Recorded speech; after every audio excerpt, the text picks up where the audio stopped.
All right, let's dive right in. We're going to tackle one of the biggest questions in geopolitics today. Why is the United States military so dominant? I mean, we're talking about a level of power that makes its biggest rivals think twice, or maybe 3 or 4 times, before ever starting a direct fight. So let's get into it. So here's the core question, right? You've got these two massive global powers, China and Russia. They're strong, they're ambitious, so why are they so wary of a direct conflict with the US? Why do they seem to pull back from the brink every time?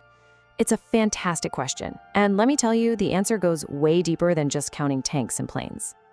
The answer, well, it really comes down to 4 huge advantages. And the key word here is compounding. They're not separate things. Each one stacks on top of the other, creating this gap that seems almost insurmountable. So let's break down exactly what they are. Okay, first up, you gotta follow the money.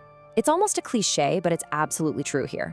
At the end of the day, military power, especially the high-tech kind, starts with one thing, an absolutely massive financial foundation.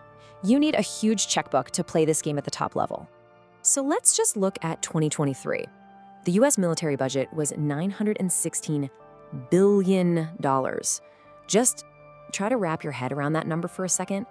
It's almost meaningless, it's so big, right? But that single figure, that's the bedrock for everything else we're about to talk about. And this is where that number really hits home. The US spends more than 3 times what China does. Think about that, and it's nearly 40% of what the entire world spends on defense combined. Russia, even with their wartime spending ramped up, they're not even in the same league. It's just a completely different scale. That financial gap is advantage number 1, and it is massive. But it's not just about the total amount, It's about what that spending does to your country.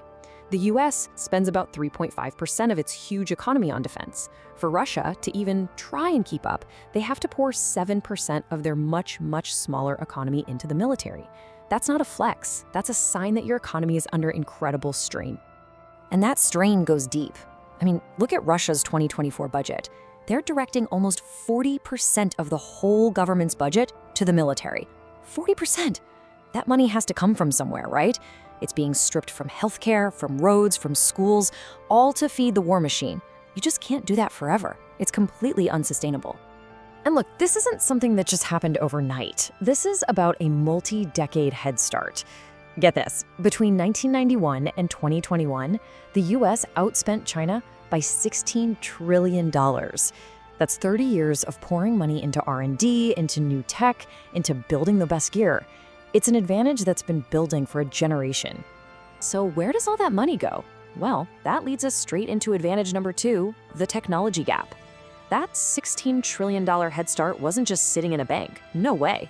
It was used to design and build the most sophisticated, most lethal military hardware the planet has ever seen. Let's just take one example. 5th-gen stealth fighters. The American F-22 has been flying for decades. The F-35 for years. These are proven, mature, dominant aircraft. Meanwhile, China's best effort, the J-20, is still struggling with major engine problems. There are serious questions about whether it's even truly stealth. We're talking about a tech gap of probably 15, maybe 20 years, just on this one platform. And it gets even crazier when you look at what these planes can do. The US has stealth bombers, like the B-2. There's just nothing else like them on Earth. They carry things like the GBU-57, this 30,000-pound bunker buster bomb.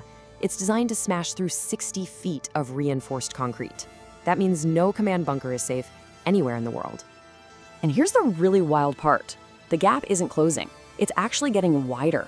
The US is already bringing out the B-21 Raider, the world's first 6th-generation plane. So while China is still playing catch-up on 5th gen, the US is literally writing the next chapter of air power. And they're planning on building at least 100 of them. It's a whole other level. Okay, so you've got the money, you've got the tech. But what good is it if you can't use it where it counts? That brings us to advantage number 3, the global chessboard. It's all about the unique ability of the US to project its power anywhere on Earth at any time. And the scale here is just mind-blowing. The United States has over 750 military bases in more than 80 countries. This isn't just about putting boots on the ground. It's a massive global logistics network. It means the US can move troops, supplies, and hardware right up to its rivals' front doors. Nobody else on the planet can do that. And you really see this power projection at sea. The US has 11 nuclear-powered supercarriers. These are basically floating cities with their own air forces. China has 2, and they're not nearly as advanced. Russia, they have, well, pretty much 0 that are operational. In terms of projecting air power from the ocean, it's not even a contest. Plus, the US never fights alone. You've got the whole NATO alliance. And get this, if you take the US out of the equation, the rest of NATO is still the second biggest military force in the world. We're talking a $300 billion budget, 2 million soldiers, and oh yeah, 2 other nuclear powers in France and the UK. It's a massive force multiplier. And it's not just in Europe. It's the same story out in the Pacific. You've got powerful allies like Japan and South Korea, who have the 5th and 6th most powerful navies on the planet. Through all these partnerships, the US has built this incredible network of allies that basically surrounds its biggest competitors. All right, this brings us to our 4th and final advantage. And honestly, this one might be the most important because it's something you just can't buy. You can't just build it in a lab.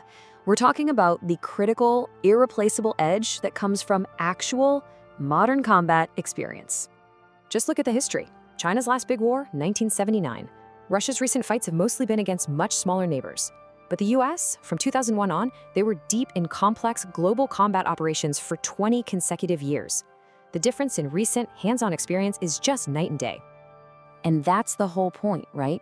American tactics, its gear, its strategies, they aren't just ideas on a whiteboard. They have been battle-tested. They've been pushed to the limit. They've failed, and they've been improved in the real world. You learn from your mistakes and build on your successes. For China and Russia, a lot of their modern military power is still just theoretical.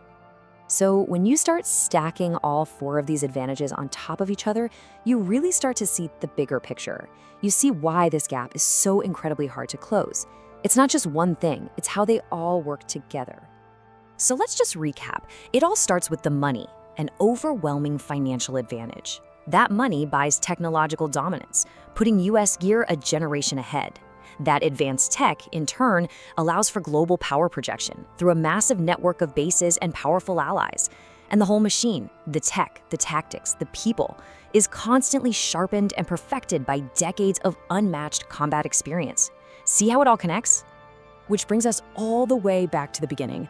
Looking at this huge 4-layered advantage, you have to ask, will China or Russia ever get bold enough to risk a direct war with the United States? For them, it's a terrifying calculation.